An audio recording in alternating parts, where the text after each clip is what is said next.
Mga brothers, tapos na tayong mag-AI dito sa ating alaga ng si Siomay. So last June 17, si Siomay ay nanganak po siya ng 10 piglets. So yun, na-harvest natin sa ating alaga na si Siomay. Then naiwalay natin, tapos pagkatapos nating maiwalay, ay naibenta natin siya sa maganda namang presyo. So nakinabang tayo, nagkaroon tayo ng benefits sa alaga natin Siomay. At ngayon, ito naman po yung pagkakataon na muli natin siyang napa-artificial insemination. At ikinabit natin sa kanyang terminal yung GP grandparent po. Sapagkat nais ko pong mag-alaga kung sakaling loobin ng Panginoon Diyos na manganak siya muli. Makakuha tayo ng magandang inahin. Kasi po yung crossbreed ng isang large white katulad ni Siomay, ito po ay large white. Tapos i-crossbreed ko sa kanya yung landrace, yung grandparent na landrace. So maganda yon. Yung landrace kasi sadyang mahaba yan. Ibig sabihin, mas maraming posibilidad na biik ang kayang bitbitin ng kanyang sinapupunan. So doon naman sa large white, ito namang large white, ito ay ang lahi naman ito ay malakas magpagatas, malakas magpadede. So match and mas maraming biik. Tapos yung kanyang kombinasyon ay malakas yung magpagatas. So mas marami tayong ma-harvest. At ang aking pong mga hinarvest dito kay Siomay ay 9 piglets kasi po nadisgrasya yung isa. So yung 9 piglets na yun po yung ating naibenta. Naibenta natin yung 8 piraso ng 6,200. Tapos po yung isa medyo nabuli, naiwan yung kanyang laki.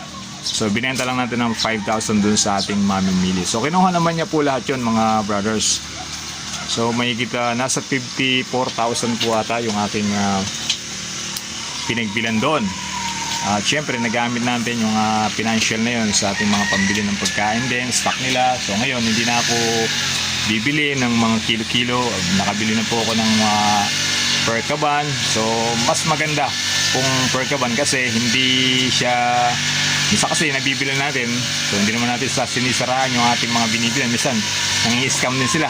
Nangahalo sila na ibang feeds para, for example, kung yung breeder hinahalo minsan ng kung ano feeds, ayoko pong pero mas better talaga per sako tayo kung meron din lang tayo pambili ng per sako para safe yung ating binibiling pagkain ng ating mga alaga.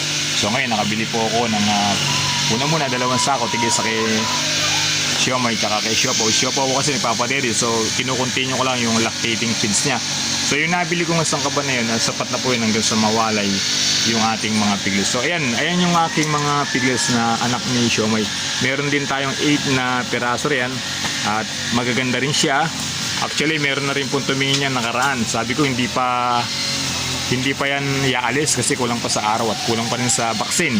Out of stock naman yung ating vaccine sa hog cholera. So ayan, nag-chat ako dun sa ating supplier kung kailan, dahil kailangan na po mabaksin yung ating mga alaga para pag ipinul out natin kumpleto at yung makabibili hindi naman siya malulugi.